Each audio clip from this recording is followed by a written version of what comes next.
खौफ से नसें तन रही थी उसकी, और बैठे बैठे घुटने यूं कांप जाते थे जैसे मिर्गी पड़ने वाली हो। शहर में दंगे चलते 4 दिन हो गए थे। कर्फ्यू कुछ देर के लिए सुबह खुलता था, कुछ देर के लिए शाम को।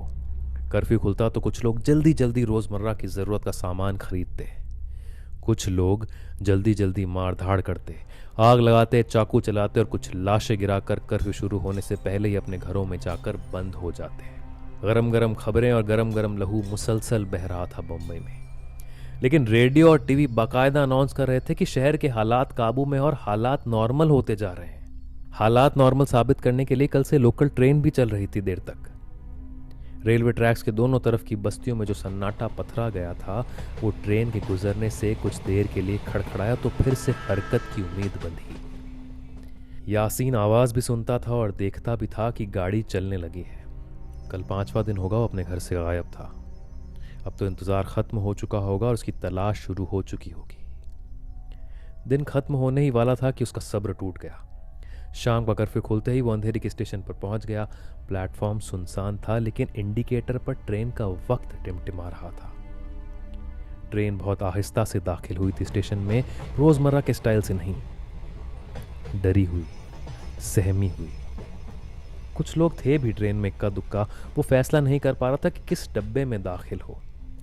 ज्यादातर तो हिंदुओं का ही है ना। 2-4 के गुच्छों में कहीं कहीं गुथे हुए थे लोग। वो रुका रहा प्लेटफॉर्म पर, और जब गाड़ी चलने लगी तो एकदम से भागकर चढ़ गया। उसने वही डिब्बा चुना जिसमें और कोई ना हो। बगौर देखा चारों तरफ, नहीं, कोई नहीं था।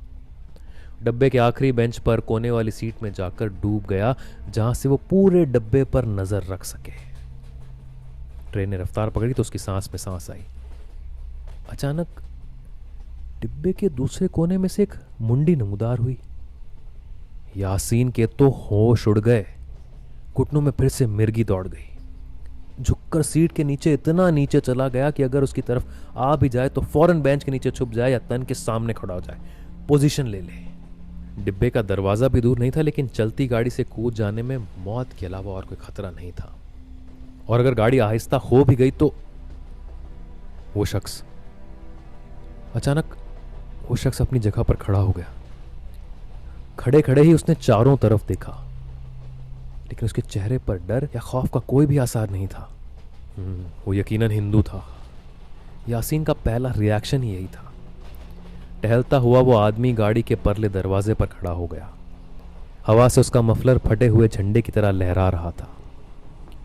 कुछ देर बाहर झांक कर देखता रहा वो, और फिर लगा कि किसी चीज के साथ जोर आजमाइश कर रहा है।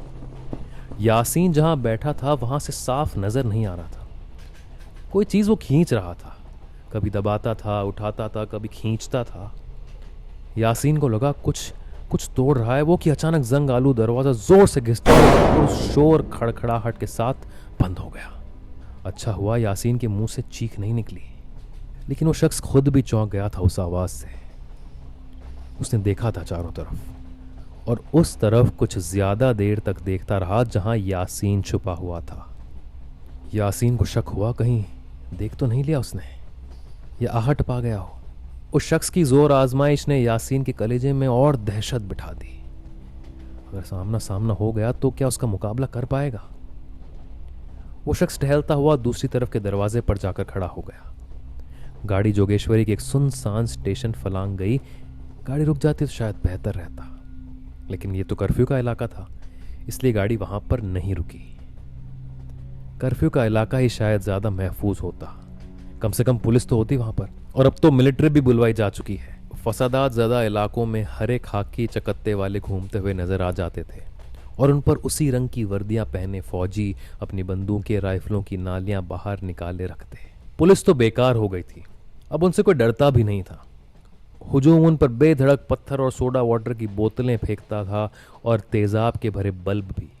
पुलिस अगर टीयर गैस छोड़ती तो हुजूम के लोग गीले रुमालों से उठाकर वही पुलिस के ऊपर फेंक देते थे। साकीनाका में जब वो बेकरी जली जिसमें वो काम करता था, तो क्या किया था पुलिस वालों ने? दूर खड़ी तमाशा देख रही थी, और वो लोग पतली गलियों से बचते भागते उन गैराजों की तरफ दौड़ते थे जिधर ठोकी पीटी छिली अधछिली मोटरों के ढांचे खड़े रहते थे।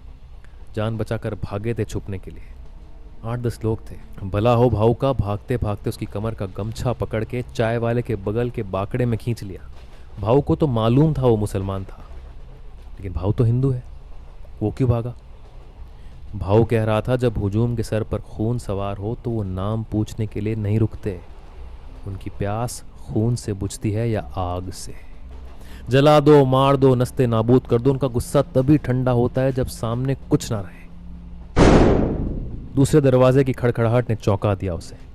डिब्बे के पल्ले तरफ से दोनों दरवाजे उस शख्स ने बंद कर दिए थे और देर तक उस तरफ देखता रहा जिस तरफ यासीन छुपा हुआ था। खौफ ने फिर उसको शिकंजे में ले लिया। वो आदमी दरवाजा क्यों बंद कर रहा है डिब्बे के? क्या उसे मारकर उसकी खून में लिथड़ी लाश को वहीं उस डब्बे में छोड़कर चला जाएगा अगले स्टेशन पर? ट्रेन आहिस्ता हो रही थी, कोई स्टेशन आ रहा था। उस आदमी के कदमों में पहले से ज्यादा एतमादी थी। वो आहिस्ता आहिस्ता चलता हुआ उसकी तरफ आ रहा था।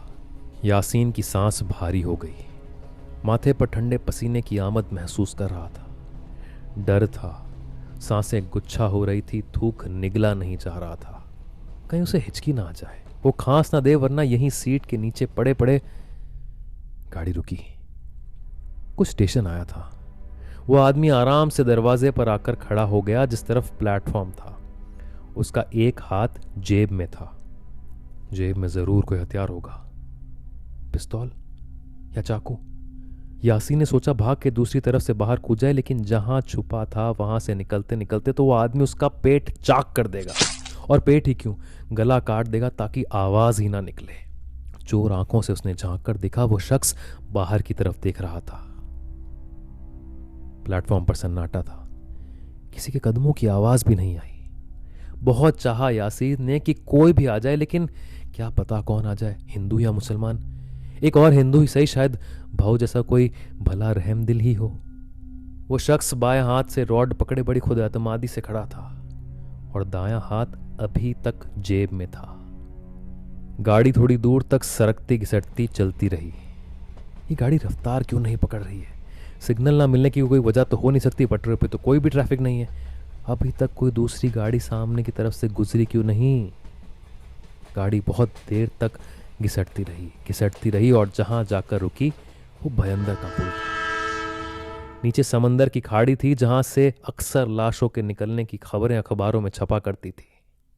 यासीन का दम घुटने लगा। इस खौफ में जीना मुश्किल था। और वो शख्स जेब से हाथ क्यों नहीं निकाल रहा है? उसकी आंखों से पता चलता है कि वो हमला करने वाला है। क्या होगा जब वो हमला करेगा? क्या उसे बाहर निकलने को कहेगा, या सर के बालों से पकड़कर घसीट लेगा और जुब से चाकू उसके गले पर रख देगा? क्या करेगा वो, और कुछ करता क्यों नहीं है वो? उसी वक्त उस शख्स ने जेब से हाथ निकाला और फिर जोर आजमाइश करने लगा। तीसरा दरवाजा भी बंद कर रहा था। अब तो भागने का रास्ता भी बंद हो रहा था और नीचे तो खाड़ी थी। कूद जाए तो मौत यकीनी थी। खौफ अब हद को पहुंच रहा था। गुफा बंद हो रही थी। अचानक कूद के वो बाहर निकल आया। चौंक कर देखा, उस आदमी ने हाथ जेब में गया और पता नहीं कहां से इतनी ताकत आ गई। यासीन में या अली कह के उस आदमी को टांगों के बीच से उठाया और फेंक दिया बाहर। नीचे गिरते गिरते उस आदमी की चीख सुनाई दी, अल्लाह। यासीन खड़ा रहा। गाड़ी चल दी। यासीन को हैरत हुई, क्या मुसलमान था वो भी? खौफ के शिकंजे से जो छूटा था तो ऐसे जैसे मौत के मुंह से निकल आया हो। उस रात वो फातिमा से कह रहा था, अगर ऐसा नहीं होता तो मैं भी मुसलमान होने का क्या सबूत देता उसे? क्या नंगा हो जाता?